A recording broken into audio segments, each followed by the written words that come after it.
Hello मित्रों, आज हम लोग महत्व की बात करेंगे लकड़ी के खड़ाऊँ की।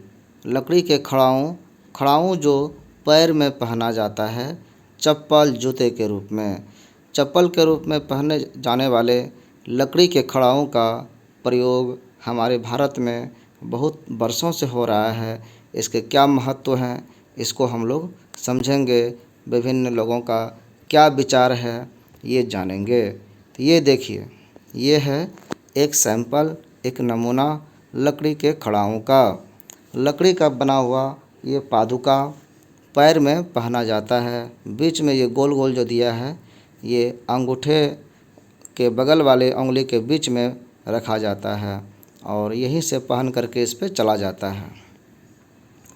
तो लकड़ी का जो खड़ाऊँ है, खड़ाऊँ पहनने का प्रचलन पुरातन काल से चला आ रहा है, बहुत पुराने समय से। लेकिन आज वर्तमान युग में आधुनिकीकरण के चलते इनकी जगह चमड़े व रबड़ के जूते चप्पलों ने ले ली है, जिसे आज हम लोग पहनते हैं बड़े शौक़ से नए नए डिज़ाइन में। लेकिन इनके लाभ को जानने वाले लोग और साधु संत आज भी इनका ही प्रयोग करते हैं। आज भी साधु संत समाज जो है लकड़ी के खड़ाऊँ का ही प्रयोग करते हैं। लेकिन अब जब आप किसी संत या बुजुर्ग को खड़ाऊँ पहनते देखते होंगे तो आपके जहन में सवाल उठता होगा कि आखिर ये लोग खड़ाऊँ या लकड़ी की चप्पल क्यों पहनते हैं।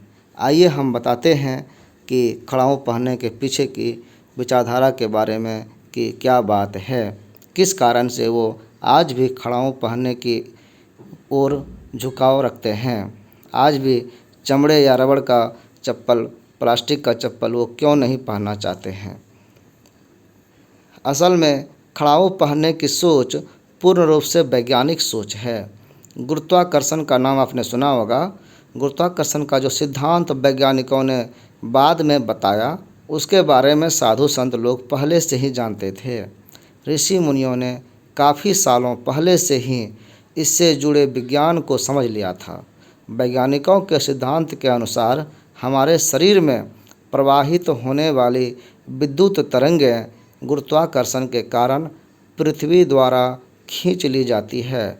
जब हम चलते हैं तो पृथ्वी से सटा हुआ हमारा पैर होता है, तो पैर के साथ वो पैर के कनेक्शन के द्वारा बॉडी का जो तरंग है, विद्युत तरंग, उसको वो पृथ्वी द्वारा खींचा जाता है, जिसके कारण एनर्जी लॉस होता है। वैज्ञानिकों का कहना है कि अगर यह प्रक्रिया लगातार चलती रहे तो इससे शरीर की जैविक शक्ति, इसको विटलिटी फोर्स कहते हैं, ख़त्म होने लगती है। इसी जैविक शक्ति के संरक्षण के लिए साधु संतों ने पैरों में खड़ाऊँ पहनने की प्रथा का आरंभ किया था। आप जानते होंगे कि लकड़ी सुचालक होता है। लकड़ी और शरीर के, पृथ्वी और शरीर के बीच में लकड़ी के रहने से वो तरंगें शरीर से पैर के द्वारा पृथ्वी में समाहित नहीं हो पाती है, ताकि इससे शरीर की विद्युत तरंगों का पृथ्वी की अवशोषण शक्ति के साथ संपर्क न हो सके। वहीं पुरातन काल में चमड़े के जूतों का कई धार्मिक सामाजिक कारणों से समाज के एक बड़े वर्ग के द्वारा बहिष्कार किया गया था। चमड़े के जूते भी बनाए जाते थे, लेकिन चमड़ा का प्रयोग जो है, चूँकि जीव के शरीर के ऊपरी खोल के खाल से उसको बनाया जाता था, जिसको चर्म कहते हैं, तो वो बहुत जगह पवित्र नहीं माना जाता था। अपवित्रता के कारण उसको कई जगह लोगों ने मना किया, मंदिर में उसको ले जाने से मना किया।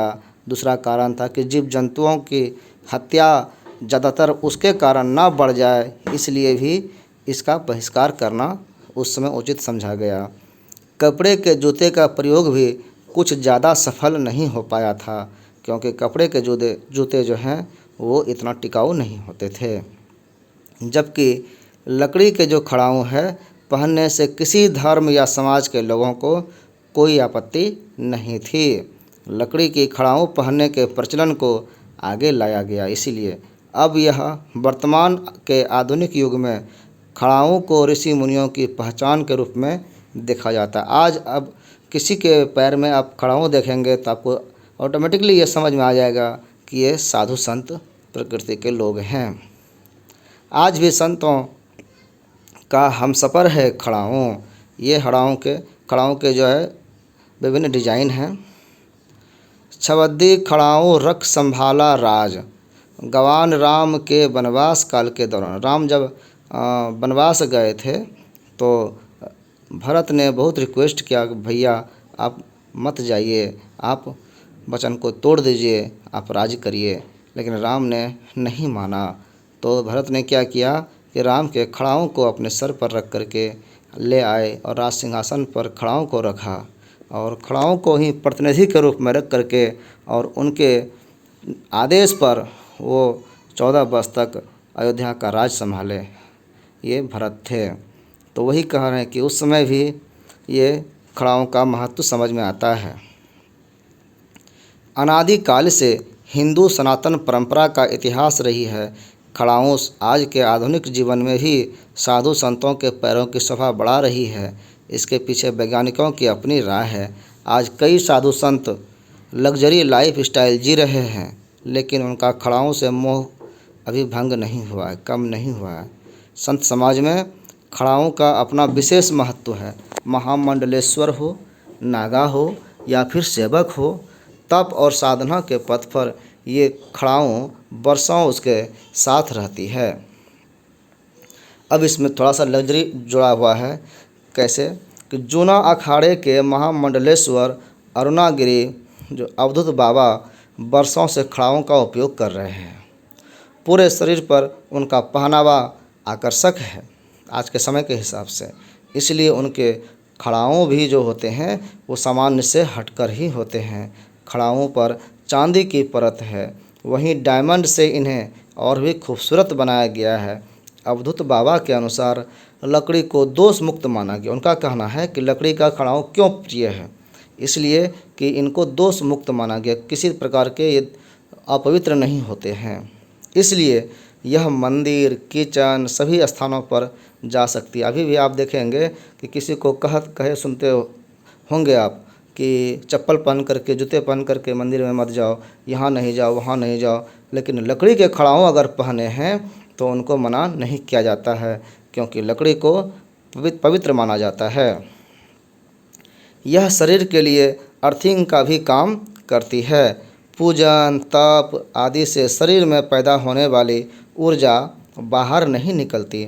जो भी धार्मिक कार्य करते हैं, तपस्या करते हैं, उनके शरीर में जो एक्स्ट्रा एनर्जी बनता है, वो ऊर्जा, वो एनर्जी शरीर से बाहर ना निकल जाए, उसको थाम के रखने की कैपेसिटी जो है वो साधु संतों में होती है। लेकिन धरती से संपर्क होने के बाद वो धरती में प्रवाहित हो जाती है, तो वो यहाँ पर अर्थिंग का काम करती है, उसको रोकती है, और ज़्यादा एनर्जी हो जाए तो वो जाने भी देती है और नकारात्मक ऊर्जा को वो हटाती है।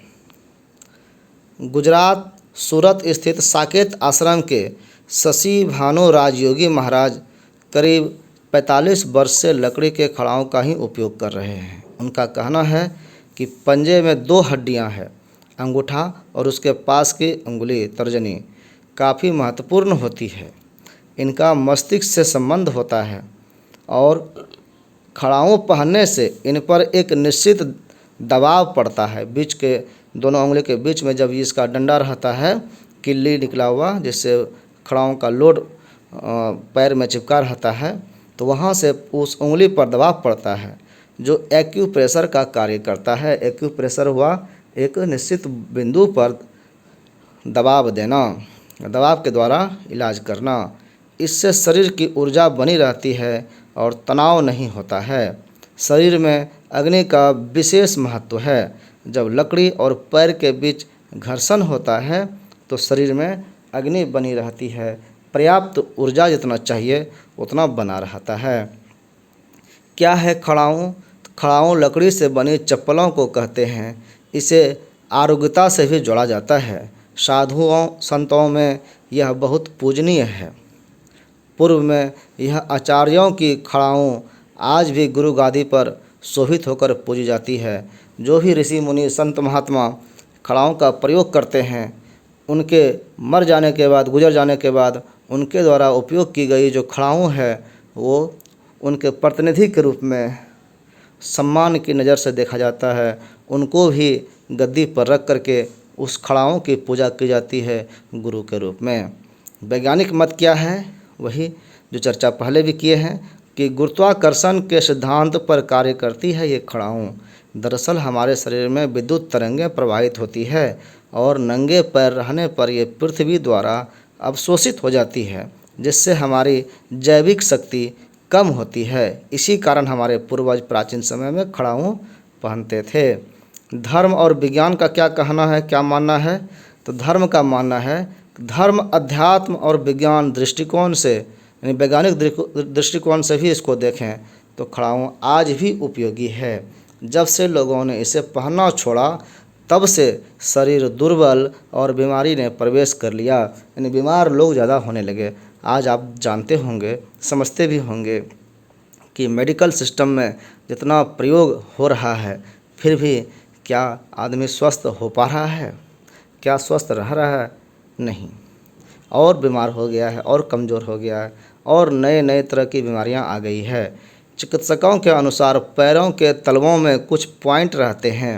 एक्यूप्रेशर विधि अनुसार यदि उन पॉइंट पर दबाव पड़े तो हमारा शरीर स्वस्थ रहता है। तो एक्यूप्रेशर का भी काम करता है ये खड़ाऊँ। इन्हें पहनकर जाना कहीं भी प्रतिबंधित नहीं है। नित्यानंद आश्रम धार खंबात आश्रम के भूमि आवंटन को लेकर मेला कार्यालय आए नर्मदानंद महाराज भी चरण पादुका के रूप में खड़ाऊँ का ही उपयोग करते हैं। उनका भी मानना है कि लकड़ी के खड़ाऊँ का पारंपरिक महत्व तो है ही, स्वास्थ्य दृष्टि से भी यह उपयोगी है। इन्हें पहनकर कहीं भी आना जाना प्रतिबंधित नहीं रहता है। साधु संत वर्षों से खड़ाऊँ पहन रहे हैं। लकड़ी के खड़ाऊँ के बारे में और कुछ एक जगह लिखा हुआ है कि हमारे वैज्ञानिक ऋषि मुनि धरती की गूढ़ रासायनिक संक्रियाओं को समझते थे, इसीलिए उन्होंने लकड़ी का आविष्कार किया। आपको गर्व होगा कि खड़ाऊँ के पीछे का विज्ञान जानकर कि गुरुत्वाकर्षण का जो सिद्धांत वैज्ञानिकों ने बाद में प्रतिपादित किया है उसे हमारे ऋषि मुनियों ने काफ़ी पहले से ही समझ लिया था। इस सिद्धांत के अनुसार शरीर में प्रवाहित हो रही विद्युत तरंगें गुरुत्वाकर्षण के कारण पृथ्वी द्वारा अवशोषित कर ली जाती है। यह प्रक्रिया अगर निरंतर चले तो शरीर की जैविक शक्ति जो विटलिटी फोर्स है वो समाप्त हो जाती है।